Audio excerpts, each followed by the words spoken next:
Assalamualaikum warahmatullahi wabarakatuh. Perkenalkan, nama saya Ahmad Yani, mahasiswa dari Universitas PGRI Banyuwangi, program studi pendidikan sejarah, Fakultas Keguruan, Ilmu dan Pendidikan. Di sini saya akan menjelaskan terkait sejarah intelektual dan politik. Yang pertama adalah munculnya sejarah intelektual dan politik. Dalam bukunya Fear in the Myth of Man, karya Bellington, berisi uraian mengembalikan dahsyatnya revolusi-revolusi kepada semangat ideologi atau nilai-nilai yang memberikan inspirasi serta membentuk pola sikap yang radikal serta penuh dedikasi terhadap suatu ide.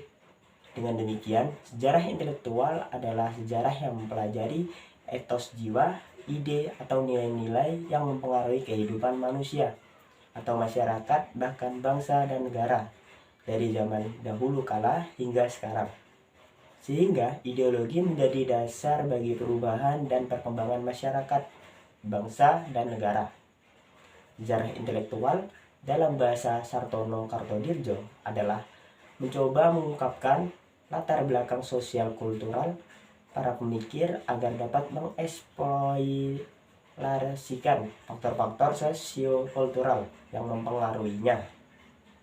Yang kedua adalah ideologi berasal dari bahasa Yunani dan merupakan gabungan dari dua kata, yaitu eudios yang berarti gagasan atau konsep dan logos yang berarti ilmu. Pengertian ideologi secara umum adalah sekumpulan ide, gagasan, keyakinan, dan kepercayaan yang menyeluruh dan sistematis. Dalam arti luas, ideologi adalah pedoman normatif yang dipakai oleh seluruh kelompok sebagai dasar cita-cita, nilai dasar, dan keyakinan yang dijunjung tinggi.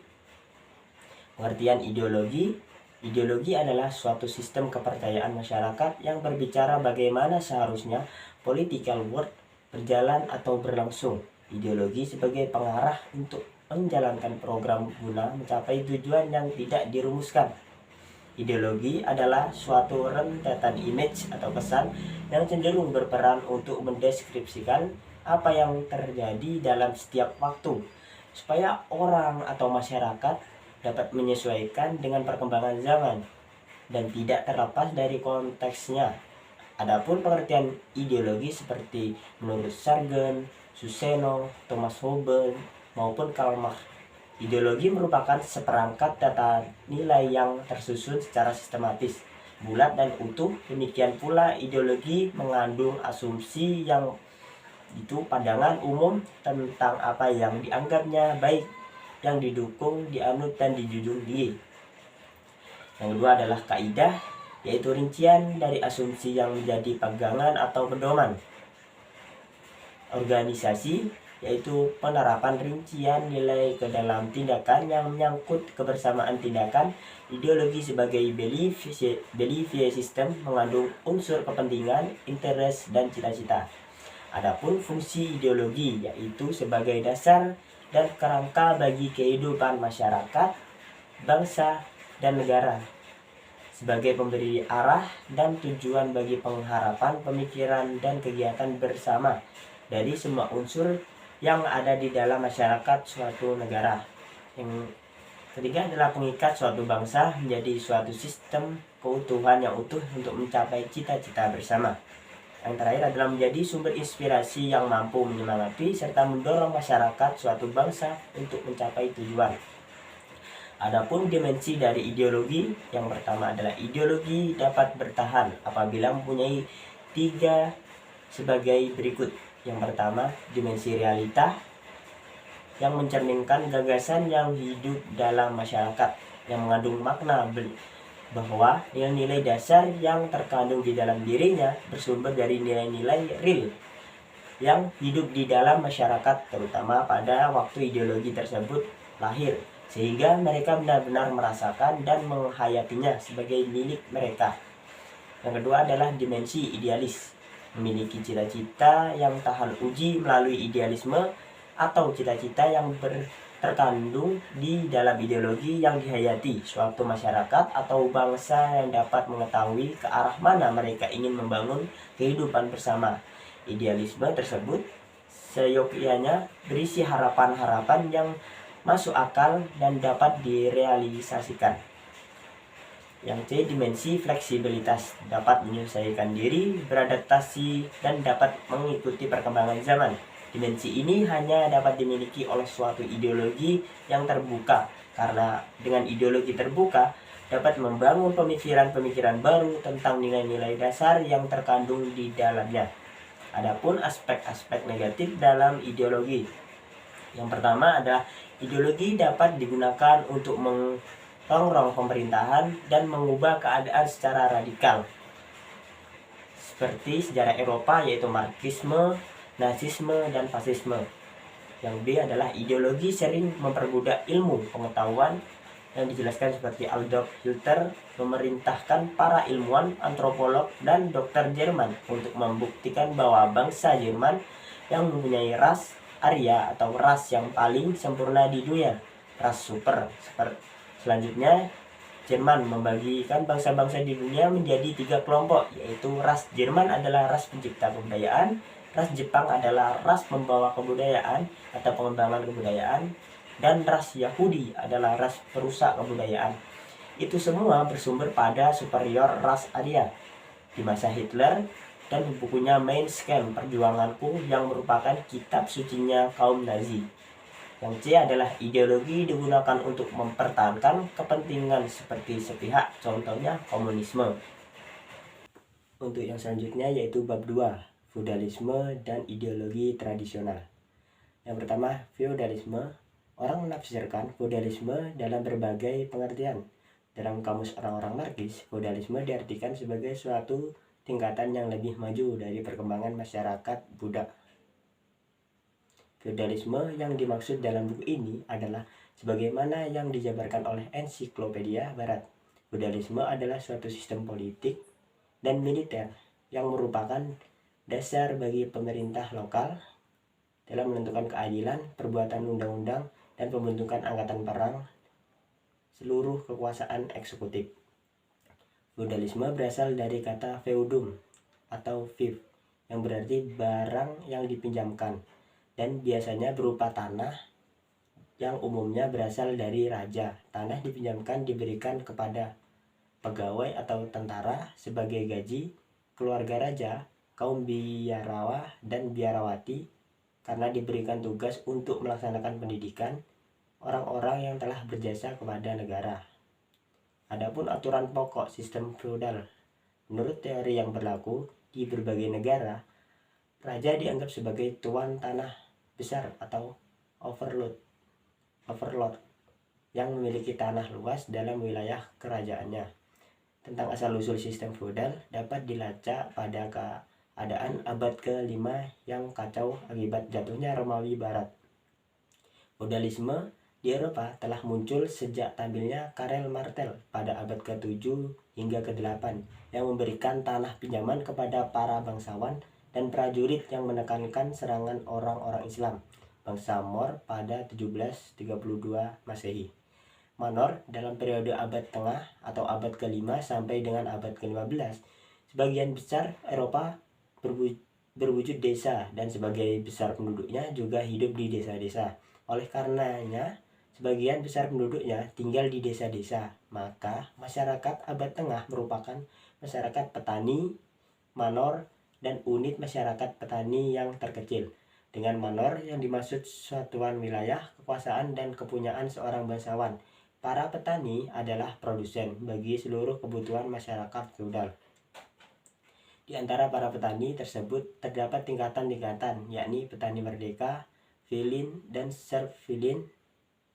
Adalah petani merdeka tetapi tidak boleh meninggalkan manor karena memiliki utang kepada lord. Lord sendiri dalam praktiknya seorang lord tidak hanya memiliki sebuah manor. Tugas utama seorang lord adalah memberikan perlindungan kepada orang-orangnya. Tugas ini sangatlah berat. Jika tugas ini gagal, ia akan kehilangan pengikut dan tanahnya. Dalam kebijakannya, lord melakukan pajak-pajak kepada seorang petani untuk memberikan bantuan kepada lord, misalnya menyediakan uang tebusan apabila lord tertawan dalam peperangan, menyokong biaya perkawinan putri lord, menyokong biaya untuk upacara dan perayaan putri lord, kerja untuk Lord dalam waktu tertentu. Yang kedua adalah ideologi tradisional. Ideologi tradisional dapat kita samakan dengan ideologi negara kerajaan seperti zaman Sriwijaya, Majapahit, Bali, ataupun Surakarta, Hadiningrat. Sebagai contoh Puputan Kelungkung yang terjadi 28 April 1908 silam merupakan babak akhir dari proses penetrasi kolonialisme Belanda di tanah Bali. Menurut Wirawan, Puputan Kelungkung salah satu bentuk perlawanan rakyat Bali menentang kolonialisme Belanda. Dalam ideologi tradisional, terdapat hubungan patron-klien yang menempatkan seorang pemimpin sebagai patron dan rakyat sebagai klien.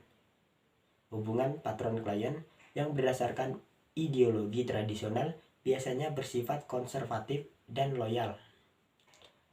Adapun kepemimpinan dalam masyarakat tradisional, di mana masalah kepemimpinan dalam masyarakat modern yang telah mengalami diferensiasi lebih besar daripada masyarakat tradisional jauh lebih berseluk-beluk dari persoalan kepemimpinannya dalam masyarakat tradisional. Dalam masyarakat tradisional ini, kepemimpinan berakar pada struktur sosial yang tersusun berdasarkan kelahiran, kekayaan, dan status. Dalam masyarakat tradisional, perbedaan antara golongan yang kultural superior dengan golongan yang kultural inferior diterima sebagai kenyataan dan dibenarkan sebagai susunan yang telah dikehendaki oleh Tuhan sendiri. Selaras dengan gambaran ini, maka dalam sejarah, rakyat ataupun petani dipandang sebagai non-faktor dan politik, sikapnya pasif dan apatis. Yang kedua adalah prinsip kekuasaan raja. Apabila kita melihat prinsip kekuasaan yang menjadi dasar kedudukan raja, maka kita menjumpai kerajaan dengan sistem tribalisme dan patrimonialisme sampai dengan despotisme. Sistem yang pertama berinti hubungan patron-klien antara raja dengan pengikutnya. Yang C adalah konsep kekuasaan Jawa, di mana konsep Ka Agung Binatarta, kekuasaan raja-raja Jawa, pada dasarnya bersifat absolut dan menganut sistem patrimonial sebagaimana yang telah dibahas pada subbab sebelumnya. Kekuasaan raja-raja Jawa bersifat absolut, artinya kekuasaan yang bersifat mutlak tanpa batas. Kekuasaan raja meliputi legislatif, eksekutif, dan yudikatif. Hal inilah yang terkadang membuat raja-raja Jawa menjadi tiran. Konsep kekuasaan raja begitu kompleks dan besar. Rakyat mengakui raja sebagai pemilik segala sesuatu, baik harta, benda, maupun jiwa manusia. Adapun beberapa prinsip dan batasan kekurangan raja, diantaranya adalah Wenang Wisesa Sanagari, B adalah Agung Binartarta, Baut Hendra Hayakrawati, D berbudi bawalaksana, Ambek Adil Pramarta, Menjaga Tata Tiding, Tentra Beprajo, Sabda Brahma, Raja Datang Kenawali. Yang kedua adalah ideologi pemimpin Jawa. Pegangan seorang pemimpin Jawa yaitu pemimpin harus menyingkirkan nafsu, emosi, hati yang mencampuri urusan orang lain kepada orang lain. Pemimpin harus patuh kepada raja yang ada pada dirinya sendiri. Yang C adalah selalu bertindak jernih dan bertutur kata.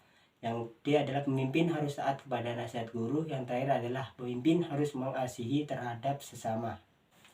Untuk bab selanjutnya adalah bab 3 terkait perkembangan pemikiran modern, di mana liberalisme dan demokrasi adalah dua hal yang sering kita dengar dan sering dibahas dalam kehidupan kita. Paham liberalisme dan demokrasi banyak dianut dalam sistem pemerintahan di banyak negara di dunia. Salah satunya adalah Montesquieu dan John Locke adalah tokoh yang ada di balik besarnya kedua paham di atas. Lewat karya-karyanya yang dituangkan pemikirannya yang akhirnya mulai muncullah liberalisme dan demokrasi. Karya-karya mereka dipelajari oleh banyak bangsa sehingga menginspirasi banyak bangsa untuk mendeklarasikan kemerdekaan. Di antaranya seperti Prancis, Amerika Serikat, Indonesia, dan lain sebagainya. Yang pertama adalah pemikiran John Locke. John Locke adalah filsuf pertama yang menghimpun secara terpadu gagasan dasar konstitusi demokrasi. Pemikiran-pemikirannya memancarkan pengaruh kuat kepada para tokoh Republik Amerika Serikat. Bukan itu saja, pengaruh juga sangat kuat merasuk ke dalam kalbu mereka pembaruan Prancis. John Locke bukanlah orang pertama yang mengusulkan adanya toleransi agama dari semua sekte Protestan, akan tetapi argumennya yang kuat dan dilontarkannya yang berpihak kepada perlunya adanya toleransi merupakan faktor dukungan penduduk terhadap sikap pandangannya. Lebih dari itu, John Locke mengembangkan prinsip toleransinya kepada golongan non-Kristen, baik penganut kepercayaan primitif atau Islam maupun Yahudi. Tidak boleh dikurangi hak-hak sipilnya dalam negara-negara semata atas pertimbangan agama. Dengan ukuran zamannya, kini dia boleh dibilang teramat terlapang dada. Berkat tulisan-tulisannya, John Locke toleransi agama sudah meluas ke golongan-golongan yang tadinya dikucilkan. Sikap gigih dari John Locke mempertahankan hak melakukan revolusi amat kuatnya mempengaruhi Thomas Jefferson dan kaum revolusioner Amerika lainnya. John Locke berpegangan teguh pada perlu adanya pemisahan kekuasaan. John Locke mengemukakan konsep trias politika dalam bukunya To Treatise Civil Government yang ditulisnya sebagai kritik terhadap kekuasaan absolut Raja-Raja Stuart di Inggris serta membenarkan revolusi gemilang tahun 1688, Glorious Revolution yang telah dimenangkan oleh Parlemen Inggris. Dari pemikiran John Locke membuat konstitusi Amerika Serikat menetapkan berdirinya pemerintahan demokratis dibagi menjadi 3, yaitu Presiden, Kongres, Pengadilan, dan Pengadilan Federal. Yang B adalah pemikiran Montesquieu. Dalam hasil pemikiran Montesquieu, banyak faktor yang turut menentukan, antara lain jenis bentuk pemerintah, faktor lain yang bersifat geografis, misalnya iklim, tanah, bahkan faktor lain pun ikut menentukan seperti peradaban dan agama untuk Prancis. Ia mengemukakan bahwa untuk memerintah yang tepat adalah monarki konstitusional dan bukan jenis lain. Trias politika merupakan ide politik dalam demokrasi Barat yang mulai berkembang di Eropa pada sekitar abad ke-17 hingga 18. Menurut ajaran trias politika, kekuasaan negara terbagi menjadi 3 bagian. Yang pertama kekuasaan legislatif, yang kedua adalah kekuasaan eksekutif, yang ketiga adalah kekuasaan yudikatif. Montesquieu menekankan bahwa seseorang akan cenderung untuk mendominasi kekuasaan dan merusak keamanan masyarakat bila kekuasaan terpusat pada tangannya. Oleh karenanya, dia berpendapat bahwa agar pemusatan kekuasaan tidak terjadi, haruslah ada pemisah kekuasaan yang akan mencegah adanya dominasi satu kekuasaan terhadap kekuasaan lainnya. Akan menjadi malapetaka seperti yang diungkapkan Montesquieu bila satu orang atau satu badan memegang sekaligus 3 kekuasaan tersebut dalam masyarakat. Yang C adalah pemikiran Voltaire. Voltaire adalah peran pembaruan Prancis yang di daerah dan teman sejalannya yang terkenal yaitu Jean-Jacques Rousseau. Persembahan ilmu pengetahuan dari Voltaire dan Rousseau akan tetap punya pengaruh terhadap kehidupan di masa mendatang dan bermanfaat untuk membuka lembaran cakrawala baru dalam ilmu sejarah. Yang pertama adalah sejarah singkat. Nama lengkap François-Marie Arouet, lebih dikenal sebagai Voltaire. Lahir pada 1694 di Prancis, Paris. Waktu remaja dia dikenal cerdas dan pandai dalam humor. Voltaire punya kepandaian ganda yang langkah, yakni di dalam hubungan uang dan pandai dalam hubungan ucapan. Pemikiran-pemikiran Voltaire dikenal karena tulisan filsafatnya yang tajam menentang absolutisme, dukungannya terhadap hak-hak manusia dan kebebasan sipil termasuk kebebasan keberagamaan dan hak pengadilan. Yang patut, Voltaire amat terkesan dengan Shakespeare dan ilmu pengetahuan Inggris dan aparatisme. Paham yang berpegangan kepada perlunya adanya percobaan secara praktik dan bukannya berpegangan pada teori. Yang ketiga adalah pengaruh pemikiran Voltaire. Gagasan-gagasan pemikiran Voltaire yang gigih dalam terjaminnya kebebasan berbicara dan kebebasan pers. Prinsip lain Voltaire ialah kepercayaan akan kebebasan beragama. Dalam karirnya, dia tidak tergoyahkan menentang ketidaktoleransian agama serta hukuman yang berkaitan dengan soal agama. Meskipun Voltaire percaya adanya Tuhan, dia mengatakan bahwa organisasi berdasarkan keagamaan pada dasarnya suatu penipuan. Voltaire menaruh minat besar terhadap ilmu dan mendukung gizi sikap atau pandangan empiris dari John Locke. Yang kedua adalah Jean-Jacques Rousseau. Jean-Jacques Rousseau lahir di Genawa, Swiss pada 28 Januari 1712. Malang menimpa bundanya yang meninggal sesudah melahirkannya. Adapun pemikiran-pemikiran Jean-Jacques Rousseau dan pengaruhnya, kedati mulanya Rousseau sahabat sejumlah penulis pembaruan Prancis, jalan pemikirannya yang bersimpangan tajam dengan mereka menentang rencana Voltaire mendirikan sebuah teater di Genawa. Rousseau bersikeras bahwa teater merupakan sekolah yang membedakan moral. Rousseau dibenci oleh Voltaire. Tulisan Rousseau dinilai banyak orang sebagai faktor penting bagi pertumbuhan sosialisme, romantisme, anti-rasionalisme, serta perintis jalannya ke arah pecahnya revolusi Prancis. Jean-Jacques Rousseau dengan gairah yang berkobar-kobar terhadap terjelamanya persamaan hak dan derajat, serta persamaan yang membawa struktur masyarakat yang ada merupakan persamaan dari membawa sesuatu yang tidak tertahankan ketidakadilannya. Adapun kontrak sosial dan kekuasaan seperti yang dikemukakan Rousseau, manusia memiliki kebebasan penuh dan bergerak menurut emosinya. Keadilan tersebut sangatlah rentan atas konflik dan pertikaian Rusia. Mendambakan sistem pemerintahan yang bersifat demokrasi langsung, rakyat yang menentukan penguasa atau pemimpin. Mereka membuat tata negara dan peraturan secara langsung. Bila kekuasaan dipegang oleh seluruh atau sebagian warga, citizen magister, lebih banyak dari ordinary private citizen, dapat disebut negara demokrasi. Dipegang beberapa penguasa, negara berbentuk aristokrasi.